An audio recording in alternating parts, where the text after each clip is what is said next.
The USS Theodore Roosevelt made headlines around the world when the ship's captain was removed for raising concerns about a growing coronavirus outbreak on board that carrier. And now that outbreak is helping scientists learn more about how the virus spreads in young, healthy people in very close quarters. Dr. Frank McGeorge is here with lessons from the ship. Doc?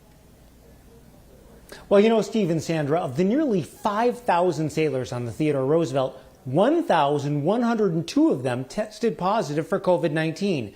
One sailor died, several were hospitalized.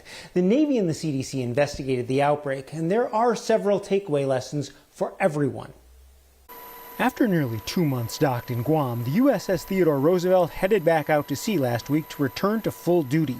But about 350 sailors remained behind, still in isolation on the naval base there. The coronavirus infected a fifth of the ship's original crew. Of those, 382 crew members volunteered to participate in the CDC's investigation. 76% were male with a median age of 30.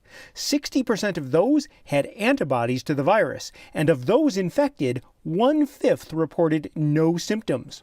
While social distancing may seem like a mission impossible on a naval ship, the study found it did make a difference. Crew members who reported trying to observe social distancing had an infection rate of 55%, compared to 70% in those who did not.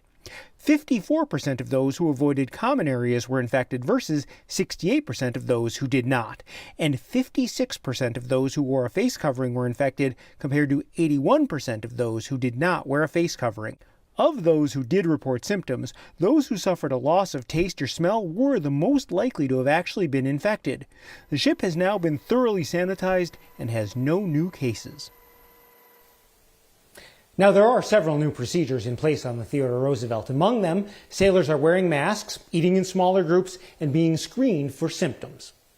You know, and Doc, we know that the original captain lost his command after seeking that tougher action to combat the outbreak on board the ship. Have we heard any updates on him at all? Well, yeah, in fact, Captain Crozier was among those who did ultimately test positive for COVID-19.